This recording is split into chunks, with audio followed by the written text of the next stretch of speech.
நம்ம பார்க்க போகிறது டிஜிட்டல் கோல்டு. ஸோ இந்த டிஜிட்டல் கோல்டு வந்து எப்படி வாங்குறது அப்படின்னு சொல்லி நிறைய பேர் இதுக்கு நான் முன்னாடி போட்ட இந்த வீடியோவில் கூட நிறைய பேர் கேள்வி கேட்டிருந்தாங்க. அதுக்கான பதில் உங்களுக்கு இப்போ வருது.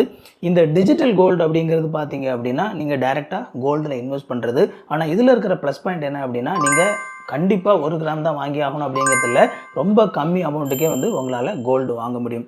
இது வந்து நிறைய பேங்க்கில் விற்கிறாங்க. ஆனால் என்கிட்ட வந்து ஏர்டெல் பேமெண்ட் பேங்க் இருக்குது. இந்த ஏர்டெல் பேமெண்ட் பேங்கை பொறுத்த வரைக்கும் மினிமம் ₹1 ரூபாய்க்கு கூட உங்களால் இந்த டிஜிட்டல் கோல்டில் இன்வெஸ்ட் பண்ண முடியும். ஸோ இந்த டிஜிட்டல் கோல்டு அப்படிங்கிறது என்ன, இதில் இருக்க ஒரு சில டேர்ம்ஸ் அண்ட் கண்டிஷன்ஸ் என்ன அப்படிங்கிறத முதலாவது நம்ம பார்த்துட்டு அதுக்கப்புறமா வந்து நீங்கள் இதை எப்படி வாங்குறது அப்படிங்கிறதையும் நான் கடைசியாக சொல்லிடுறேன். இந்த டிஜிட்டல் கோல்டு அப்படிங்கிறது ஒரு ஃபினான்ஷியல் ப்ராடக்ட் கிடையாது.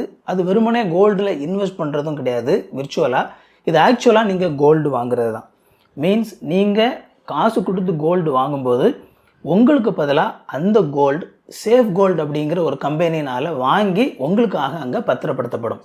அதாவது நீங்கள் காசு கொடுத்து கோல்டு வாங்குறீங்க, அந்த கோல்டை நீங்கள் பத்திரப்படுத்தி வைக்கல, அந்த கோல்டை உங்களுக்கு பதிலாக அவங்க பத்திரப்படுத்தி வைக்கிறாங்க. இந்த கோல்டும் பார்த்தீங்க அப்படின்னா 24 கேரட் கோல்டு. ஸோ அந்த 24 கேரட் வந்து அந்த டைமில் நீங்கள் வாங்குகிற அந்த டைமில் ஒரு 5 மினிட்ஸுக்கு என்ன ப்ரைஸ் இருக்குதோ அந்த ப்ரைஸுக்கு வந்து நீங்கள் விருப்பப்பட்ட அமௌண்ட் வந்து நீங்கள் கொடுத்து வாங்கிக்கலாம்.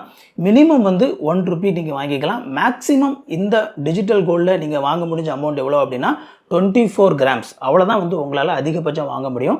அதுக்கும் அதிகமாக வந்து உங்களால் இந்த டிஜிட்டல் கோல்டில் வந்து வாங்க முடியாது. ஸோ நான் முன்னாடியே சொன்ன மாதிரி நீங்கள் கோல்டு வாங்கும்போது பர்சனலாக உங்கள் கைக்கு அந்த கோல்டு வரலை.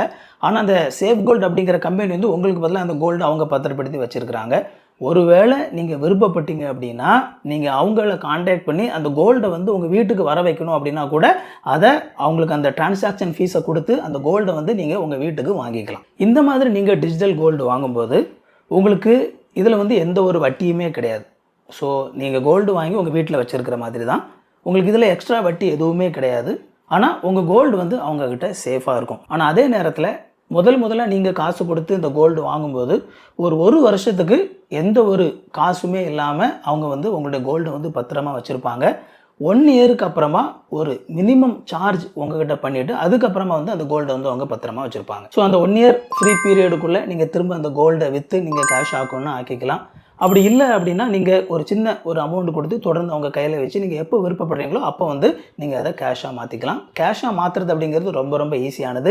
ஜஸ்ட் ஆன்லைன் டிரான்சாக்ஷன் பண்ணுற மாதிரி தான். எப்படி நீங்கள் காசு கொடுத்து அந்த கோல்டை வாங்கினீங்களோ அதே மாதிரி ஜஸ்ட் நீங்கள் வந்து அதை என்ன செஞ்சிடலாம்னா செல் பண்ணி அதை உங்களோட அக்கௌண்ட்டில் திரும்ப காசாக மாற்றிக்கலாம். ஸோ முன்னாடியே நான் சொன்ன மாதிரி ஏர்டெல் பேமெண்ட் பேங்க்கில் மினிமம் ₹1 கூட நீங்கள் வந்து இதில் கோல்டு வாங்க முடியும். ஸோ ஒருவேளை உங்கள்கிட்ட ஏர்டெல் பேமெண்ட் பேங்க் இருந்துச்சு அப்படின்னா நீங்கள் அதில் போயிட்டு டிஜிட்டல் கோல்டு அப்படிங்கிறத நீங்கள் கிளிக் பண்ணிங்க அப்படின்னா உங்களுக்கு வந்து அந்த ப்ராசஸ் வந்து ஸ்டார்ட் ஆயிரும். ஒருவேளை உங்கள்கிட்ட வந்து ஏர்டெல் பேமெண்ட் பேங்க் இல்லை அப்படின்னா என்னோட டிஸ்கிரிப்ஷனில் அதுக்கான லிங்க் நான் கொடுத்துருக்கிறேன். ஜஸ்ட் அது நீங்கள் கிளிக் பண்ணிங்க, கம்ப்யூட்டரில் கிளிக் பண்ணிங்க அப்படின்னா அந்த பேங்கிங்கில் போய் நீங்கள் அதை ஸ்டார்ட் பண்ணலாம். ஈவன் மொபைலில் கூட நீங்கள் என்ன செய்யலாம்னா கிளிக் பண்ணி நீங்கள் அந்த ஏர்டெல் பேமெண்ட் பேங்க்கில் ஒரு அக்கௌண்ட் ஓப்பன் பண்ணி நீங்கள் வந்து அது மூலமாக கோல்டு வாங்கிக்கலாம். நீங்கள் இந்த மாதிரி கிளிக் பண்ணி நீங்கள் ஒரு அக்கௌண்ட் ஓப்பன் பண்ணும்போது ஒரு ₹50 மேலே நீங்கள் ஏதாவது ஒரு விஷயத்தை நீங்கள் டிரான்சாக்ஷன் காசு கொடுத்து வாங்கினீங்க அப்படின்னா உங்களுக்கு ₹50 வந்து அவங்க கிஃப்டாக வந்து கொடுப்பாங்க. ஸோ அந்த ₹50 நீங்கள் கோல்டு வாங்குறது கூட பயன்படுத்திக்கலாம். இந்த வீடியோ உங்களுக்கு ரொம்ப யூஸ்ஃபுல்லாக இருந்திருக்கும்னு சொல்லி நம்புகிறேன். இதே மாதிரி இன்னும் நிறைய யூஸ்ஃபுல்லான வீடியோஸ் நம்ம சேனலில் இருக்குது, போய் பாருங்கள். அண்ட் இந்த வீடியோ பிடிச்சிருந்தா அந்த வீடியோ லைக் பண்ணுங்கள். இது வரைக்கும் சேனலை சப்ஸ்கிரைப் பண்ணல அப்படின்னா சேனலை சப்ஸ்கிரைப் பண்ணிக்கோங்க. உங்களுக்கு நோட்டிஃபிகேஷன் வேணும்னு நினச்சிங்க அப்படின்னா பெல் பட்டனை கிளிக் பண்ணிக்கோங்க. இன்னொரு சூப்பரான வீடியோவில் சந்திப்போம் friends. Thank you. God bless you.